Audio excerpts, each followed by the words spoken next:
All I wanted was a fresh start on another world. Until my alien maid arrived, Daniel Harper had expected many things when he signed up for the colony program on Kepler 442b, but a 7-foot-tall alien woman standing at his doorstep with cleaning supplies was not one of them. The transport ship had barely left orbit when the housing coordinator informed him that all new human colonists were required to accept a cultural liaison and domestic assistant as part of the integration treaty between Earth and the Xanthari Empire. He stood there in his prefabricated housing unit staring at the creature before him, and she stared back with luminous violet eyes that seemed to glow in the dim light of the alien sunset. Her name was Lyra, and she was unlike anything he had ever imagined. Her skin shimmered with a faint silver undertone and her hair flowed like liquid mercury down to her waist, and when she moved, it was with a grace that made his clumsy human steps feel even more awkward. She bowed, slightly, and spoke in perfect English, though her voice carried a melodic quality that made every word sound like part of a song. "Welcome to Kepler 442b, Daniel Harper, and I am honored to serve as your guide and assistant during your settlement period." Opened his mouth to protest, but the words died in his throat when she smiled, and her teeth were perfectly white and just slightly sharper than a human's. The first week was uncomfortable to say the least. Lyra insisted on preparing his meals, which consisted of strange alien vegetables that tasted like a combination of strawberries and black pepper, and she cleaned his quarters with an efficiency that made him feel useless. She also had a habit of standing too close, and her species apparently did not understand the concept of personal space. But what bothered him most was how the other colonists reacted when they saw her. The men stared with undisguised fascination, and the women whispered behind their hands, and everyone seemed to think he was the luckiest person in the colony. What they did not know was that Lyra was not just a maid, and she was a decorated warrior in the Xanthari military, and her assignment to him was not random. The Xanthari government had selected her specifically because Daniel was a xenobiologist, and his research on cross-species compatibility had caught their attention. They wanted to study him just as much as he wanted to study them one evening after a particularly long day at the research facility. Daniel returned home to find Lyra standing on his balcony, gazing up at the 3 moons that hung in the purple sky. He had learned enough about Xanthari body language to recognize sadness in the way her shoulders curved inward. "Are you homesick?" he asked, stepping out to join her. She turned, and for the first time since they met, her expression was vulnerable. "My world was destroyed 3 cycles ago, and the Xanthari are a scattered people now, and we serve other species in exchange for sanctuary."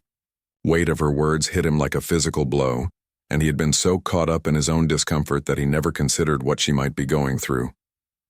He reached out hesitantly and placed a hand on her arm, and her skin was warm and smooth, like polished stone. "I am sorry, Lyra, and I did not know." She looked down at his hand, then back up at his face, and something shifted between them in that moment. "You are the first human who has asked me about myself, and most see only what they want to see." Over the following weeks, their relationship changed, and Daniel stopped seeing Lyra as an inconvenience and started seeing her as a person with hopes and fears and a sharp sense of humor that often caught him off guard. She taught him about Xanthari culture and their complex honor system and their belief that strength and gentleness were 2 sides of the same coin. He taught her about Earth and about baseball and old movies and the taste of real chocolate, which made her eyes widen with delight. But tensions were growing in the colony, and not everyone was happy about the human-Xanthari alliance. A group of colonists led by a man named Greg Morrison began spreading rumors that the Xanthari were manipulating humans and using their beauty and charm to infiltrate human society.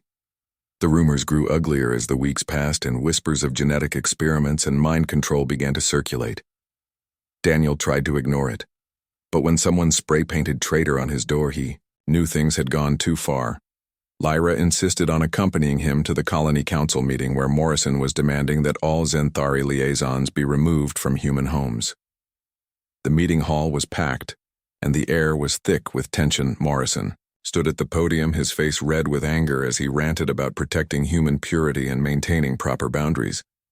Daniel felt Lyra tense beside him, and when Morrison pointed directly at her and called her a threat to human dignity, something inside Daniel snapped. He stood up and his voice rang out clear and strong. "You want to talk about dignity? and then talk about how we came to this world as refugees running from a dying planet, and the Zenthari could have turned us away, but they did not. And they gave us land and resources and asked for nothing in return except understanding. Morrison tried to interrupt, but Daniel kept going. And this woman standing next to me is not a threat, and she is a survivor of genocide and a warrior who laid down her weapons to help us build a new home. And if you cannot see the honor in that, then you are blind. The room erupted in arguments, but Daniel noticed something important, and many of the colonists were nodding in agreement, and Morrison's supporters were fewer than he thought after the meeting. Lyra walked beside him in silence, and when they reached his quarters, she finally spoke. "Why did you defend me? And it may cause you trouble with your people." He turned to face her and met those luminous violet eyes without hesitation. "Because you are my people now." Her expression softened, and she reached up to touch his face, and her fingers were gentle against his skin. "You are strange for a human, Daniel Harper, but I think strange is good." And the months that followed, the colony began to change, and more humans started actually talking to their Zenthari liaisons, instead of just tolerating them. And marriages between the two species were no longer scandalous rumors, but accepted reality. Daniel and Lyra never officially changed their relationship, but everyone knew that what they had went far beyond the original treaty arrangement. She still cleaned his quarters, though he had learned to help, and they still shared meals and discussed their respective research, and on quiet evenings they would stand on the balcony together, watching the three moons rise one night as they stood there. Lyra asked him if he regretted coming to Kepler 442b. He thought about it for a long moment, then smiled. "Came here looking for a fresh start, and I found something better, and I found home." She leaned against him, and her silver hair caught the moonlight like captured starlight. "Then we are both lucky." And in that moment, with an alien sun rising on a world that belonged to neither of their species, Daniel realized that home was not a place but a choice, and he had chosen well.